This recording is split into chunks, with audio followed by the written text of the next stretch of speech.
Welcome to Masters of Self University podcast, your highest source of sacred truths and universal wisdom.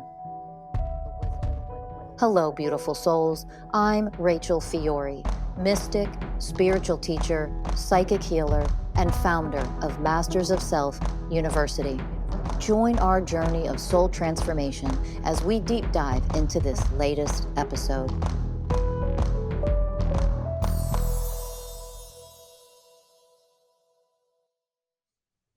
Welcome to another episode of Masters of Self University podcast. I'm your host today for this episode, Danny Morley.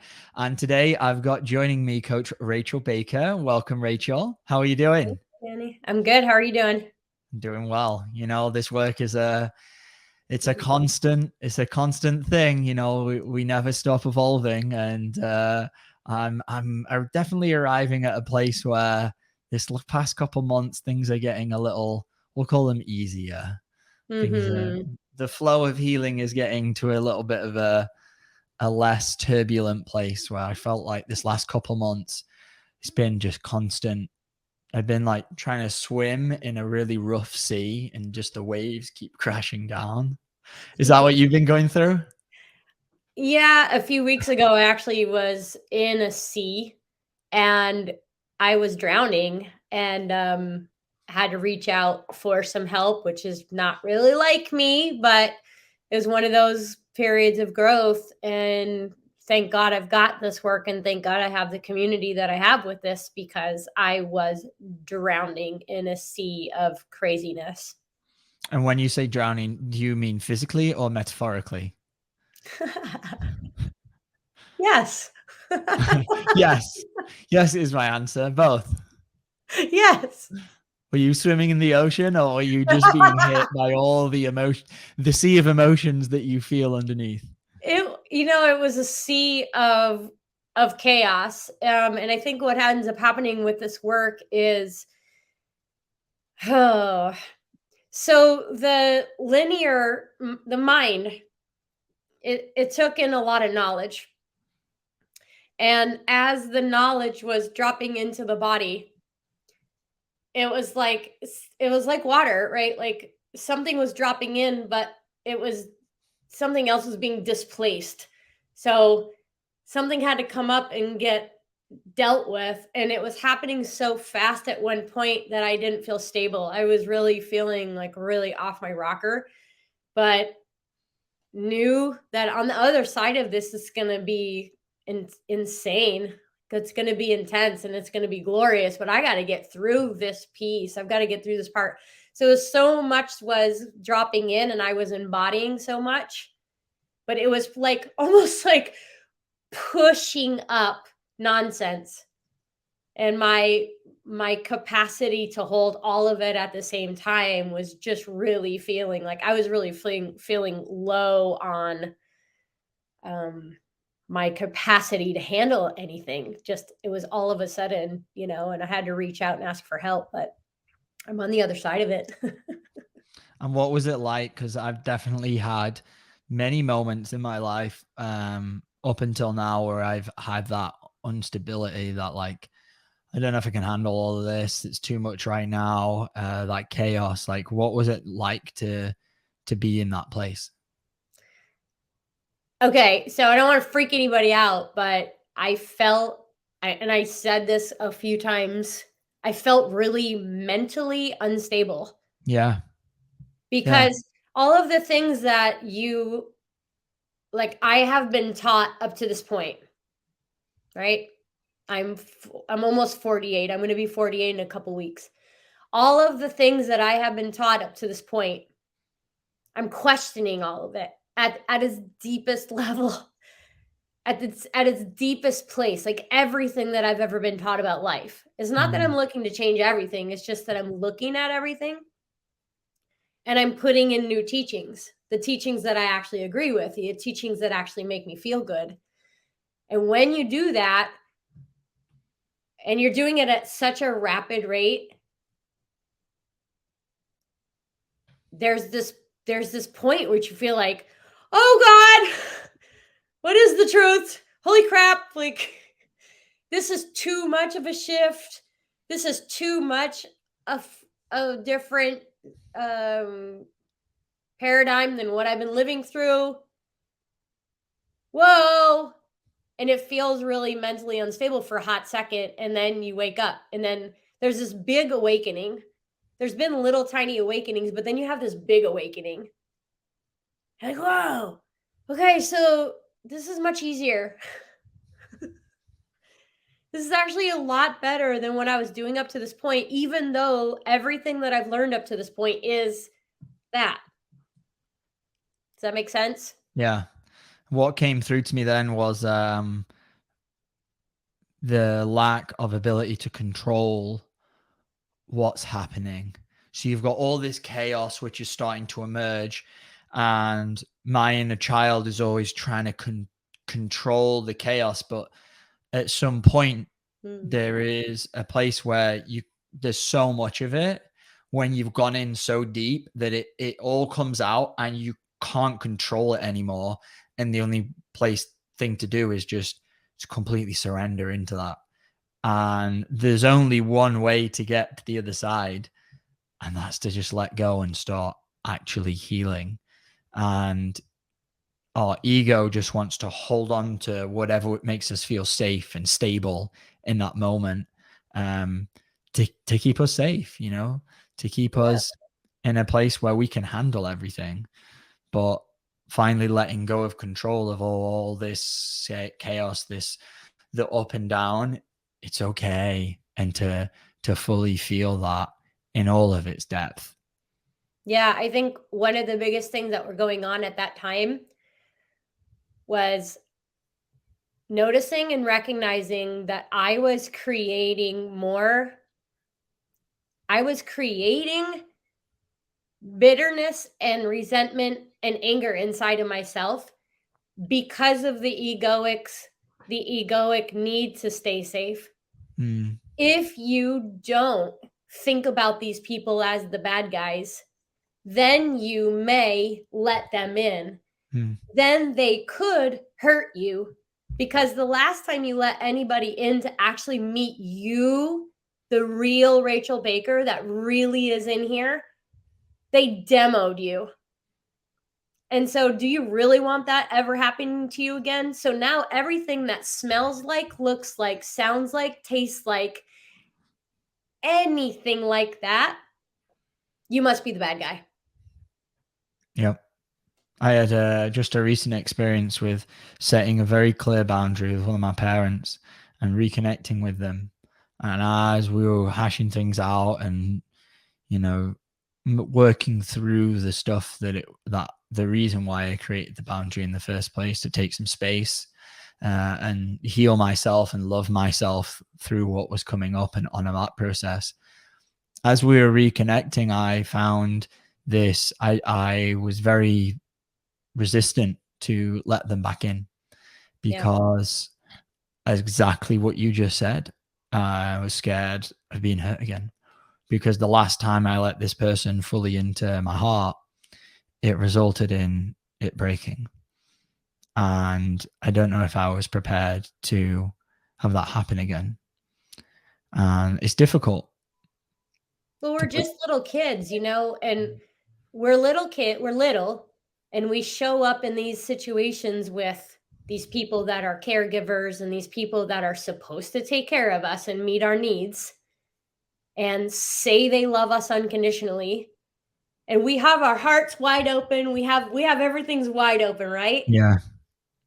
And then metaphorically, they kick us in the guts with something that comes from their past and their woundedness and their pain body. Then they teach us, this is the tricky part about it, right? They teach us that when someone kicks you in the guts like that you run programs of resentment, bitterness, and anger, and you never really forgive them all of the way. So it's almost like this double-edged sword. Yeah. I open my heart to you. You do something that breaks my trust, and then you teach me never to forgive. Whoa. And then we stay stuck in that same cycle. Yeah. And then what it's like, and I've just like, man, I've said this for so many years in my coaching practice, but just recently as it really dropped in, and I'm like, oh God. It's like drinking poison and then waiting for the other person to die. Yeah, you're the one who drank the poison. We are creating disease in our bodies because we're running all of these programs of bitterness and resentment and anger. And literally all we'd have to do is love ourselves and say, this is the pain that I feel. This is how that person hurt me. This is what I'm going through. Why does it always come back around to blaming someone else, shaming someone else for what they're not doing for us? Why can't we go in and say, the way that you behaved really hurt me, and this is my pain? It's so funny because when you say it like that, it sounds so simple. Sounds so simple. Right? And from a coaching perspective, it is very simple. But when you're the one that's actually in the program of fear, of pain, of whatever it is, the last thing you know to do is to stop and take accountability and responsibility for what you're feeling. And the shadow aspect of us just blames everyone else because it's so easier to just blame them, because then we don't have to feel what it is that we're actually feeling. And it's so simple to talk about, but yet incredibly difficult to actually do. Oh, it's so tough. It's so tough when you're in it and you get so caught, dude. Like, I think I was talking to you last week about, I have this aristocratic voice, Yeah. right? My elitist comes in and she's like, I'm going to tell you all the reasons that you need to be really mad at this person right now. Okay, are you ready? Let me get my notepad. Let me get my notepad and let me get. But when you go, okay, I can tell that I'm running a program right now. And I was hurt. And this is the pain. It's almost like, oh, come on, would you please play with me? No, Yeah, I'm let's not play this playing game anymore. I'm not doing this game with you anymore. I'm done with this game. It's like, okay, I hate Monopoly so much. And this is my visual for this. Monopoly set out on the table. My son and my husband are playing, and I walk on by. I'm not interested in Monopoly. I never have been. I hate it. So I'm not going to jump in and like try to win. Stop playing these games. And it takes our courage. It takes our bravery. And believe me, like, it takes a lot of courage to say, I'm running a program right now. I'm creating resentment. I'm probably going to cause myself some cancer down the line if I don't fucking stop this right now. It's a hard analogy for me to grasp because I was the kid that was asking people to play Monopoly. I love that game. You love Monopoly.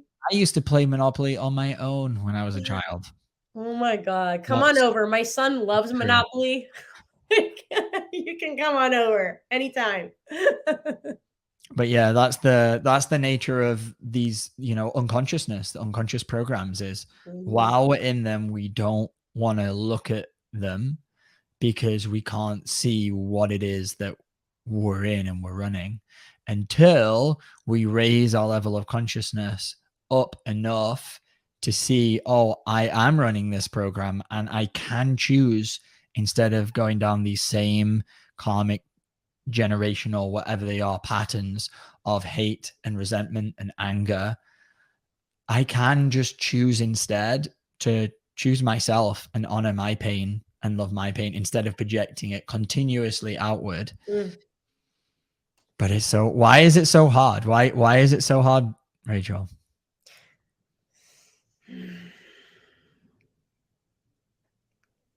It's not. I mean, it's not. It's just that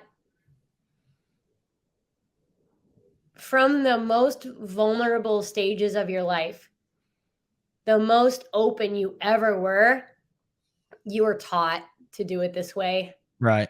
That's exactly it. And to learn something new, and I'm going to call y'all out right now. I'm sorry, but I'm going to call y'all out. All right. An old dog can learn new tricks. So if you're like 65, 75, whatever age you are, and you're like, oh, I've always been like this. This is the way my mommy did it. Nope. Nuh-uh. Stop it. Yeah. Stop it. Because all you're doing is you're spewing your judgment and your anger and all your stuff all over the place. And all of us and my kids have to, feel it.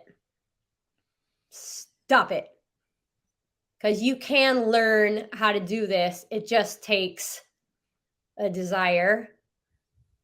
It takes willingness to look at yourself as part of the problem.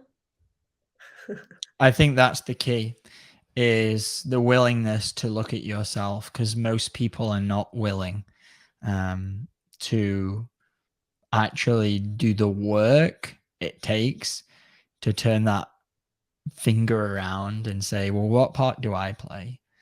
And I was just this morning with a client working through, this exact scenario we're talking about.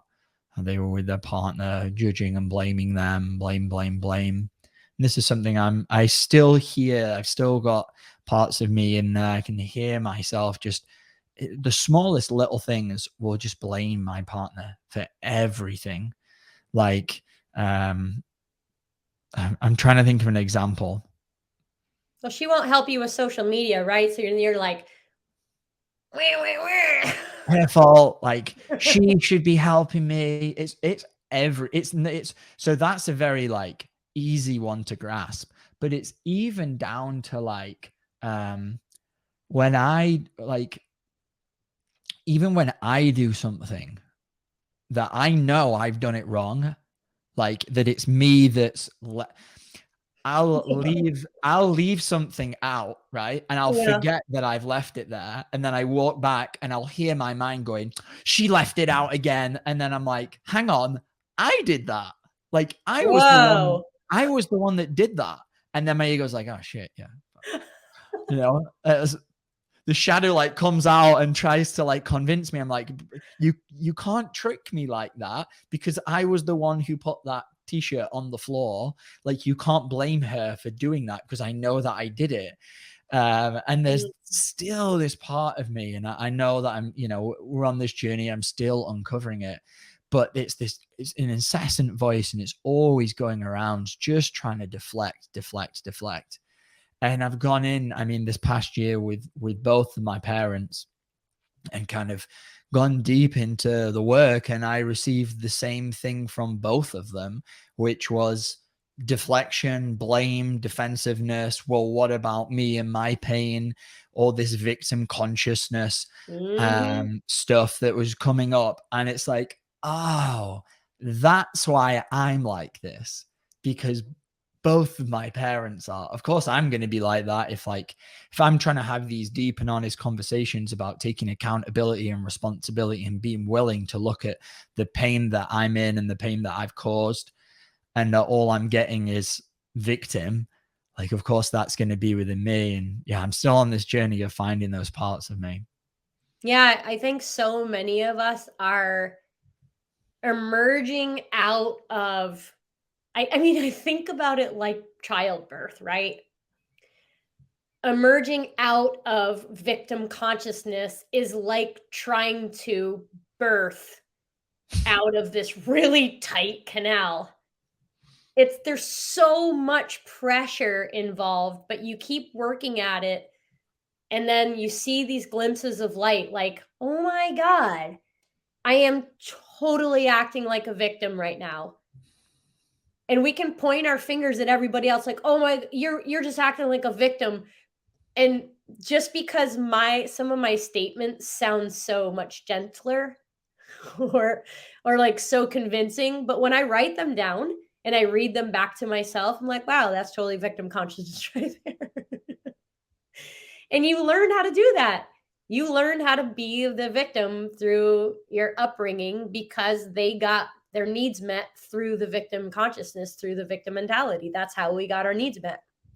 I remember this one instance when I was a kid, and I was on this like climbing like climbing jungle gym thing. I don't know what you call it in the US. Like we called it the Climo, the climbing frame. Mhm. And one of the kids like nudged, I think he like gave me a very nudge, and I fell off and I banged my head. And that the kid that did that got massively in trouble, and I was really hurt and I was crying. I was a very sensitive child.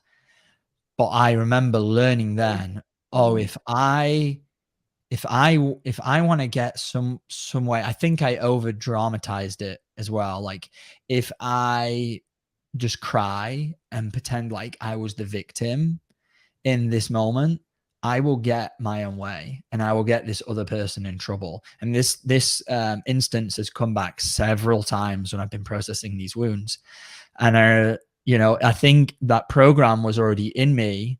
And then as I went and had this experience, it was like the program was like, see, look what happens when you play this innocent, helpless victim. You get your own way. So now every time that you want to get your own way or you don't like what's happening, just pretend to be the victim, pretend like this is nothing of your fault, and look what happens. And then it stuck with me. And that's how kids learn how to manipulate. Right. We learn how to manipulate, and then we still do it as adults. We do it all of the time to get our way. And it's like, And it's like we're a bunch of toddlers running around getting our needs met from the government. Like, oh, my back hurts, but it really does. It really does hurt really bad. And like some people, yeah, your back really does hurt. And there's other people that you're just trying to milk the system. Like, we need to wake up, because what's happening is there are children in inner city schools and inner city districts that are homeless and need to be fed.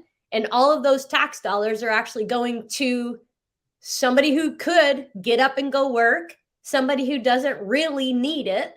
And it's stripping from the people who actually need it. And that's why we actually, at this point, need to purge the victim mentality out of our society. It has to happen. Yeah, and something just clicked as you were talking there. If I have this program that's being absorbed from my parents, right? And then I go out into the real world, whatever, into the world, and I enact that program out and it works. I now go home, but because my family are still enacting out this same victim consciousness program, they're not aware that that's what I'm doing. So instead of being corrected by maybe a parent, and this is where, at any age, it doesn't matter what age, doing this work does transform the world. Because if you have a parent that knows this and can see that victim program, then when the child starts to run that program, you can call them out, be like, hey, little buddy, I see those crocodile tears that you're doing, or those tears of guilt, or whatever it is that you're trying to tug on another's heartstrings through very sly emotional manipulation, which is something I've definitely done. Like, that's not cool. And that can end right now if you drop in and feel and start to process the real pain that's there. Yeah, my daughter, she's 4 3/4 now. She makes that very clear that she's 4 3/4. Really big deal when you're that age. But this past, I don't know, maybe 2 or 3 months, the victim, trying out the victim has really been taking place. And there is this desire deep down inside of me, because of the way that I grew up, there's this desire to mock her. And I'm like, why do I have the program popping up in me that wants to mock her? Because I was mocked and insulted when I was little. So I watch it come up and I see it in my mind, and I'm like, oh, you must have been mocked when you were little. And I tell her, how does it feel to potentially get what you need by like acting the way that you're acting? Does it feel good, or does it feel not good? Wow. Beautiful distinction as a parent Right? there. Yeah. How does that feel? And I'm not judging her at that point. And I'm not mocking her, because that didn't feel good to me to be mocked. But how does it feel to work people like that? because I can see what you're doing and I understand why you're doing it. How does it feel? She's like, I don't know. I'm like, does it feel good? Does it feel powerful? Yeah. Feels like you're going to get what you need, huh? It feels like you're going to get what you want out of the situation. And she's like, uh-huh. You know, she's totally aware of what she's doing. Yeah. You think that they don't, but you know, she's almost 5 years old and hell yeah, she knows how to manipulate. Yeah. So I say, you know, she'll do things like we call it whining and whinging, right? Like, why are you whining and whinging? So she'll whine and whinge to dad sometimes and get exactly what she wants. But when she whines and whinges to mom, I say, interesting. I don't really understand what you're saying when you use that voice.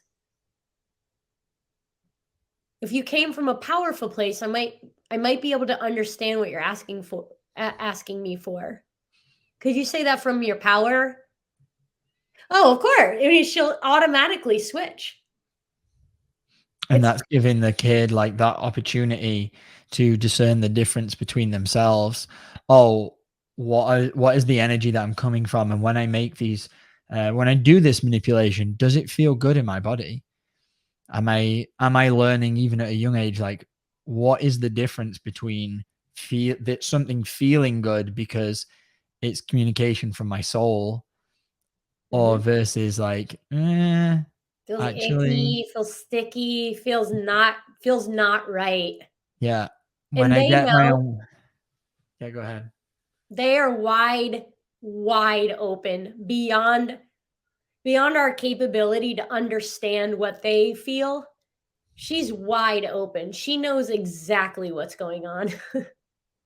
She knows when people are in any kind of mood, she picks up on it through her energy body. That's how she's relating with the world right now. She's a sensory being. Yeah. Her intellect really isn't there yet. From a cognitive standpoint, her brain has not developed to this place where she can intellectualize something. And that is one of the things that really drives me nuts with this age group in parenting. Can you understand how that might make somebody feel? It's like, no, she can't. She's experiencing the world through her senses right now, not through her intellect. Stop talking to her like she's an adult. Right. You know what I mean? And Yes. a lot of Yeah. parents, they can't even conceptualize what I'm talking about. So I've almost stopped saying things like that. But I still ask my daughter, how does that feel? How does it feel in your body to have someone act like that? How does it feel in your body when you act like that? How does it feel in your body when mommy said something like that? Because I'll catch myself, you know, doing dumb shit and be like, how did that make you feel when mommy said that dumb thing? And she's like, not good. They get it. They get it. And they know exactly what they're doing because they feel. Yeah, even when we're in the womb, we're still feeling, even though we haven't, developed this brain like fully, I mean, I don't think the brain fully develops till about my age, like 30 years old. Yep. And yeah, we're still feeling. I remember before starting this work, I was like, I wasn't under the understanding that anyone could ever remember anything really below the age of 2. I thought that's not possible. I remember hearing my best friend's mum when I was growing up saying that she remembers her childbirth, and it was verified by all that she has this memory and she could remember all of these unique details. And I was like, wow, that's incredible. It must be an anomaly. And then the more that I've opened up myself, like I realized there is energetic memories, and sometimes they're just emotions. They're not like a visual memory of like seeing exactly what happened, but a felt sense of what it is I was experiencing at either a very young age or in the womb, and opening my mind to that, and opening, I mean, of course, my heart to that. It's been really wild and really interesting to like explore that whole idea, because for so long I was so closed off to all of these ideas, or not even ideas, the truth. is what we're talking about. Is like, yeah, when you're kids, you might not fully be able to understand things, but you still feel and experience the world in the way that you do. I mean, how do you know that a certain person gives you the creeps? They give you the creeps through your energy body. They give you the creeps through your emotional body. You're not thinking it. You don't know anything about that person. Yeah.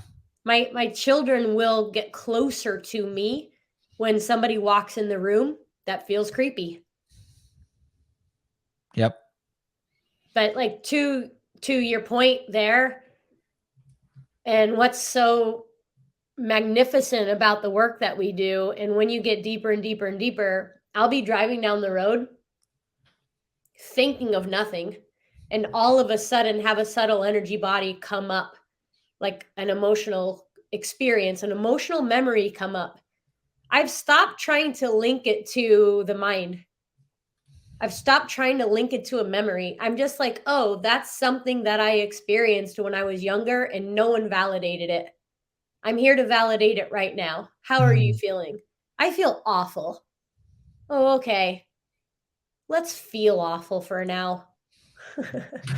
Yeah, because when we try and figure it out, like figure out exactly what or when did this first get created and where did it all come from, then we get trapped in the mind, and then we're doing the opposite of what it is that actually needs happening in that moment, is just validating, accepting, loving, whatever that looks like, being present with, feeling what it is that we're experiencing. Yeah. And I those remember at kids, the beginning of the program, us discussing this need to know. A lot of us have a need to know, and a lot of us had this need to figure it out. And one of the reasons that I came to, not just one of the reasons that I came to for my own self, is because I needed justification why I'm acting like this. Oh, well, it's because this happened and that happened. Well, it's just another way for you to make excuses and run your exactly. mentality.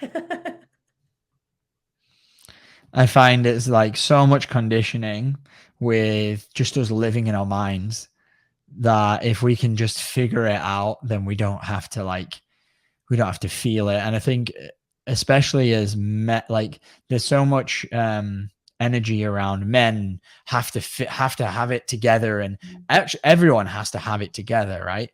I feel like that's like universal across all of humanity. And this comes back to what we were talking about at the beginning of, like, I could feel as you were sharing about being unstable, and there is all this judgment and shame from people when people aren't put together. I mean, I grew up in the UK, which is like, oh, you've got to keep calm and carry on. Mm-hmm. You know, keep that stiff upper lip, can't show any emotion. Like, you have to be this very put together person. And I think as men, it's especially like, yeah, you've got to have the solution. You've got to be able to put it all together, and all of that is just to avoid actually feeling what it is that's going on. And that's because we were never taught to drop into our heart and become powerful, to connect to that part of us that can really feel and transform energy at the deepest level. Yeah, but you present a real threat when you actually tap back into your power. You're not any longer controllable. Right, exactly. That's a huge threat. To the, yeah, because if we had an entire population, Imagine. the whole world, or at least a whole country, let's start there. Let's start one whole country, half a whole country. We need 10 million, right? Like right now, if 10 million people decided to say, I'm going to drop into my own power right now. You can kiss my left ass cheek or my right. It's your choice. Dude, so many things would change right now. It would be game over for all of the powers that be that, keep us trapped in this fear, this scarcity, this lack, this survival response that we're constantly just trying to get by. We're just trying to cope with all of the shit that's trying to come up from inside, and all we want to do is fucking lose it. Right? And that's why we have so much anger emerging right now, is because people have been on the hamster wheel for just long enough. They cannot house the amount of frustration that they have anymore. They cannot maintain this. The way that we're living life is not sustainable. No. And everyone knows it, but they just don't know what to do about it. So when enough people blow their tops. I think the beautiful thing over the last few years that we've all seen is how really controlled we are, how really programmed we are. You know, this last, you know, that's been my last 4 years. It's just been event after event coming up, and you do this work and you just see it so clearly. You're like, oh yeah, the more that I stay in fear, the more that I stay in scarcity and in lack, I'm easily controlled. Totally easy. And I will do or put in my body whatever they tell me, whether that's a cheeseburger, whether that's a drink of alcohol, whether that's a substance. I will do whatever it is that they say to keep me safe. Yeah. And are you really? I mean, we have to look at this right now through this portal that you just opened up. You are not safe when you do Exactly. shit like that. You're not safe at all. I was camping over the weekend and I was watching everybody get totally wasted. Yeah. You're not safe. That's not safe. You're just controllable. Every Yeah. single one of you right now, and I'm not judging you for what you're behaving in. I don't really care that much. I'm not looking to control you. However, what you're doing to yourselves right now are putting yourself in a position where you're very, very controllable. And in fact, you're being controlled by alcohol right now. Alcohol, if anyone, you know, if anyone's listened to this podcast a lot, is a big topic for me, and it was a big part of my journey in this incarnation. And it's so wild that 10 years ago, I would think if you don't drink alcohol, there's something wrong with you. And now, Really? yes, I 100% thought that. I used to think people that didn't drink alcohol were weird, that they're hiding things, that they're afraid to be themselves, which is all the opposite. Wow, that is fascinating. That was the society I grew up in. If you Yeah. don't drink alcohol, there's something wrong. There's something majorly going wrong. I mean, That's I live in wine country and I don't drink. There's something very wrong with me because I live around like the best wine, probably like some of the best wines in the world, and I don't drink alcohol. Like Yeah. something's really wrong with me. I go to the bar with girlfriends and I drink the blue spirulina weird ass drink that only the hippies drink, you know, but the cultural norms, yes. It's so intense that you bring this up because I dated an Irishman. Sweet, sweet, sweet person. And their love of booze is out of control sometimes. Yeah. Yeah.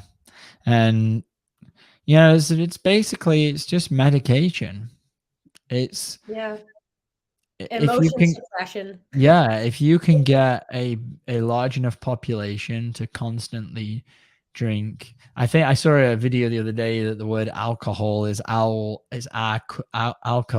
and it's a devil that from the Egyptian times or something, or like a devil worshipper from the Egyptian times. And you know, you get a large enough population that's addicted to, like, I don't mean physically addicted. You don't have to be like waking up and needing alcohol every day, but mentally. I had this moment this last winter where I saw somebody pouring a beer. I can still feel it now.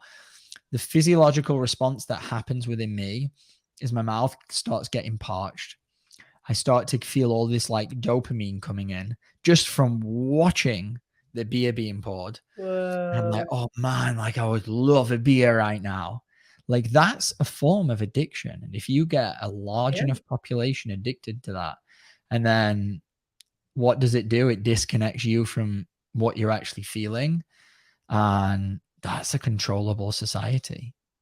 Totally. I mean, you got to understand though, like, I don't want to make a blanket statement. So everybody hold on to their panties right now, because I'm about to trigger alert the hell out of everybody. I'm holding on. Hold on. I'm holding on. We're addicted. We're addicts. Yeah. All of it. I mean, and I make blanket statements and people get super pissed off. A couple of weeks ago, I made a comment in a group of people, and I was like, yeah, we're all batshit crazy. Yeah, we are.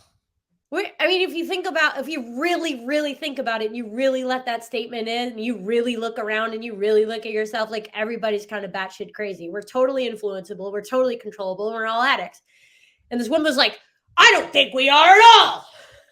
And of course, what is that? That's her suppressing her own shadow. And control like her programs. own, Like, oh, okay. Her own unwillingness to look at how she shows up at crazy. That's the separation. That's not me. That's them. Oh, that's the people that I'm fighting against right now. Like, yeah, I would never be crazy, even though I'm the one who's controlled and manipulated. And like, here's me 10 years ago judging the people that don't drink. Like, there's something wrong with them. Like, they're the crazy ones. Like, yeah, like, yo, you're crazy. Oh, every time I drop a vice, right? Like, I dropped red wine, and then I dropped coffee, and I dropped, what else did I drop? I don't know. You drop a vice. Then you look around, you're like, well, yeah, I don't drink coffee anymore. Look at me go. Has nothing to do with that. You're addicted to something else. I guarantee it. If you looked at your life right now, you probably have something else that you do that could be considered a vice and somewhat of an addiction. So why don't you take a look at yourself and stop pointing your fingers at other people for once? And that's where the work that we teach is, we never change a behavior with a behavior. It's about addressing why we're doing that behavior in the first place. So it's exactly what you said. You can switch one addiction. You can switch a coffee addiction for a cacao addiction. You can switch a cacao addiction for a chocolate addiction, or a chip addiction. And you can stop doing all of those things and just eat carrots and drink water for the next year. But are you healing anything by cutting those things out? Are you actually healing the energy of what it is that's causing you to be addicted? And that's where the work that we come in is, let's find the root. Let's find the energy that's causing you to feel that way. Let's fucking heal that. The most brilliant part of this work, absolutely hands down, the most brilliant piece that I've experienced so far, is that behaviors themselves actually organically disappear. Yes. And then you're like, what the hell? Where did that go? Like, I didn't try to change that behavior, but now it's not here anymore. And seriously, could this possibly be something that's healing does this actually work? Holy shit. I was actually talking about this on the last podcast with people pleasing. So for me, people pleasing is something that I've definitely done. And I've noticed the more that I heal, the way that I show up to people, it's completely changed. And there was never any effort within that situation to change the behavior. It's just the more that I heal as a whole, the less masks I need to wear, the less I was hanging around with some friends recently, and the old me always felt like, we have to be having fun. I have to be like the life of the party. And the more that I've healed, I've never put any effort into being that person, because if I'm that person, they'll like me. And if they like me, then I'm accepted and I feel loved and I get the validation and the approval and I don't feel lonely. And I've never done any direct work on healing that part of me, that mask that I've worn for so long.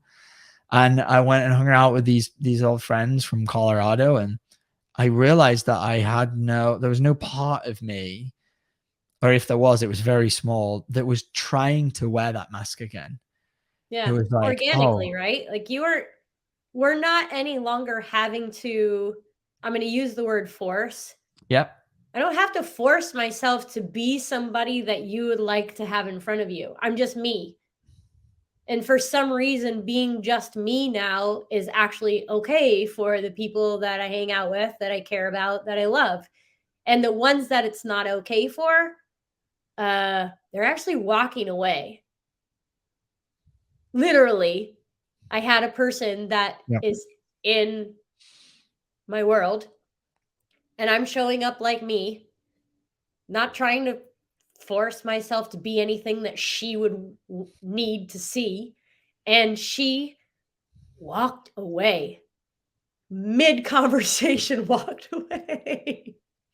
And then you get to see, I mean, I don't know how close this person was with you, but the more that you become authentically you, because that's kind of what we're speaking of here, Yeah. the more that you become authentically you, the connections that you had that were anything less than surface layer or anything less than like true connections, they will fall away. And there's a lot of people that start this work that get worried about that. They get worried about losing friends, and it does happen the more that you evolve. But what you see is that those friendships were never real, true friendships. They were never a connection that is deep enough to withstand the fact that you being authentically you means that you're not going to be friends anymore. And there's so much freedom to that. Like, And how much? let it go. Like, Yeah. let it go. And I know that you'll hear these memes and cliched statements all over the place of let it go, but let it. Let it. Because what you don't understand is when that isn't in your energetic space anymore, that connection, well, what would you call it? This Superficial connection. drain. Right. It's not an energetic connection as much as it's a drain on your system. Yeah. Once that is, you don't need that anymore. You're not codependent on that shit anymore. Then all of a sudden, popping in your life comes this level of badassery, you know, and this new friend came in and she's like, hi, my name is, Exactly. I was watching you last week with your daughter and I really like the way you did blah, blah, blah, and yada, yada. So I'm super stoked that they're going to be going to kindergarten together. I'm like, whoa, that just happened. Why did that just happen? Holy crap. It's because I let that shit go. This toxic dumping victim, woe is me, pay attention to me, poor me, listen to me, blah, blah, blah, blah, screaming in my ear constantly. I let her go. And then slam, into my life comes somebody really, really cool. Because then you've created the space for, you know, true connection to flow, to come in. You know, you're getting rid of all that stuff that's less than what we would call divine. And that creates like the energetic space for you to make those new ones and meet some rad people out there. We don't trust it though. We don't trust it. And I think one of the reasons that we don't trust is because we don't really trust ourselves. And somewhere along the line, you were told that you can't trust yourself, that you have to look everywhere else to kind of find justification and assess, you know, like assess the situation based on everybody else's perception of and all of these things. And when you actually trust yourself and you're feeling through all of this, then you know when things need to drop off and when new things need to come in. And sometimes it is really, really tough. Sometimes it's really, really tough. And it's very confusing at points. And that's where coaching comes in. Because this path, this new path can be very, very confusing. Because you're going to run these narratives that you've always run, and you're going to listen to the memes, and you're going to read all the books and have all the self-help stuff. And I've got something to tell you, Danny, that I think you'll like here in a second, but you've got all of this stuff going on in your mind, and you're putting this plan of action together based on all of that stuff, but you're actually not really even listening to your own inner wisdom, your own inner guidance. But I think I was telling you a couple of days ago that I took a bunch of journals and I took a bunch of stuff out into the woods and ripped it up and purged it all, right? Yeah. I also went through my self-help books.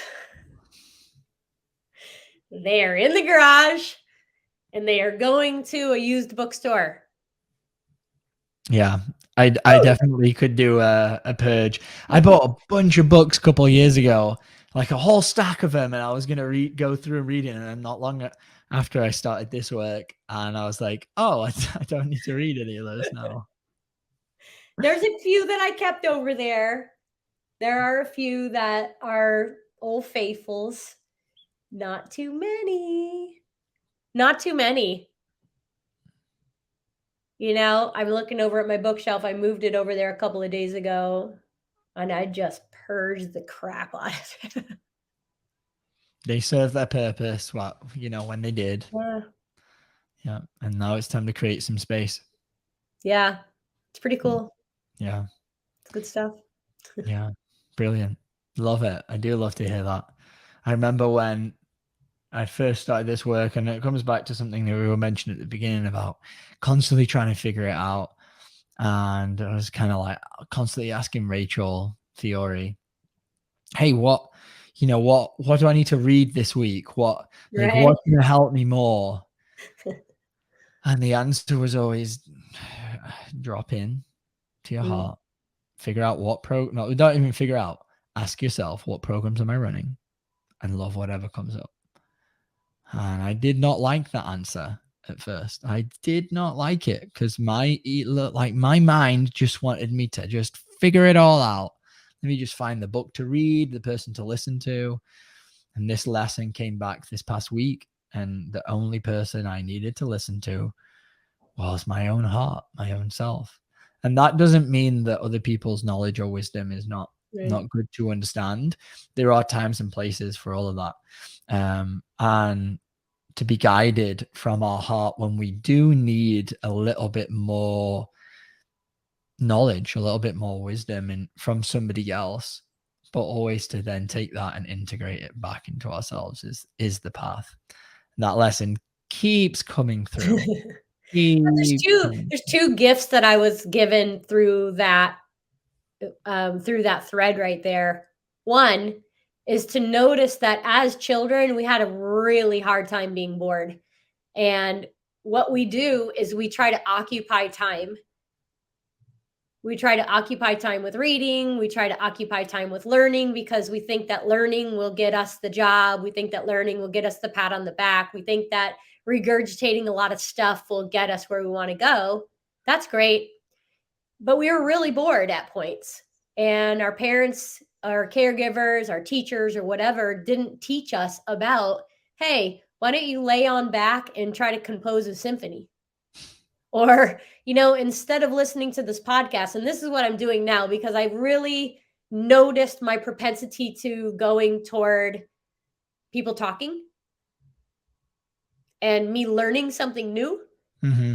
It's like an addiction. I wanted to know and know and know more. And I want to hear you talk about the subject. I want to listen to podcasts. I want to do. So what I've started to do is just listen to classical music with no lyrics. Yeah. Or reggae with no lyrics. No human language whatsoever, just the language of music. And I've spent hours just where I would normally be listening to podcasts or audibles and just listening to frequency. Beautiful. And what a massive change in the monkey mind. It's fantastic. Yeah. I think so much all day long. And now that I'm doing this, I catch myself and I'm going, oh, I'm not thinking right now. Whoa. And how does it feel to not think? Free. Right? So freaking liberating. Oh my God. And so I was laying down a couple of nights ago and just getting ready to go to bed. And I heard music in my mind. I heard music in my brain, not talking, just music, just this melody. And I was like, where is that coming from? Just as you listen to your own voices speak, and just as you're listening to yourself think. Wow. I heard music instead. And I was like, sign me up for that. Yes. And what kind of music was it? It was orange and yellow and red. And it was a melody very much like classical music would sound, but it was mine. I'd never heard it before. It was all mine, and it had red and it had yellow and it had orange involved. It was just all this beautiful playing of music in here, and I was entertained by myself. No headphones needed. That's beautiful. Never had anything like that. That's really cool. So cool. Or if you go outside at night and you stare up at the stars and you listen intently to the crickets. Oh yeah. They're singing a song. And the melody of the wind and the crickets together, they're all working together to give you entertainment. You just have to get off your stupid phone long enough to go back outside and remember what you used to do when you were so bored.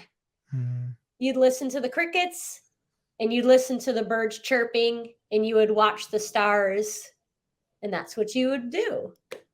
Yeah, the birds is something that I love, sitting out on my front porch in the morning and all the birds are, doing their morning song and waking up, and really, really beautiful. I've been really enjoying listening to them, and I've had a few moments of like, oh, I can really feel like the wave connection, like coming through. Like I can feel, it felt like this one morning, the sound of the birds, it felt like they were singing me a personal song of healing as I was processing some pain. And I'm in my heart, I'm working through this particular wound. I can't remember what it was off the top of my head now. I'm working through this wound, and it was the first time it felt like all of the birds that were around me in all these trees and on the electrical lines, they were all kind of like rooting me on and like, good job, Danny. Keep going into your heart. Keep healing. You're here to help. Yeah. And yeah, it was really lovely. I was tearing up all the journals the other day, and there were turkey vultures circling around as I'm tearing all of this stuff up. And then I've got it in a bag and I set it back behind me, and I look up and it's just this clear blue sky and the sparrows just boom, flying across. So happy. So pleased that we are waking up and finally recognizing that they are up there. Like, when's the last time that you went out and looked at the stars? They miss you. Yeah, with all the light pollution, it's hard to see that. I had the privilege of living in Colorado for a number of years in the mountains, where I'd get off the bus and on my walk, my couple minutes home walk from work, I could look up and see the entire Milky Way every night. There wasn't a full moon anyway. Yeah, it was just incredible. And I don't see as many stars out here in San Diego, but when we go on the camping trips, definitely see them then. And just that reminder of, where did you come from? And remember how insignificantly small you are and insignificantly large you're. It's that balance of like, we're so insignificant, but at the same time we're so powerful, and the effect we can bring to the world when we really do the inner work and heal ourselves. And both can be true. And we can cause a lot of damage in a short amount of time with all of the programs that we run and all of the things that we're capable of. I mean, it doesn't take much to cause a lot of harm. It takes one person sometimes to cause a lot of harm. And we think that we're insignificant, but we could stand up and change a whole dynamic of women not being able to have a credit card without a man's last name. Right. We can go in and shoot up a school and affect hundreds and thousands of people all over the world. So, yeah, the programs that you run and the things that you do are very, very significant. And it just takes a few of us to stop the nonsense and really step in the way of responsibility and do this thing. Otherwise, we're in a little bit of trouble. What a beautiful transition to take us on out.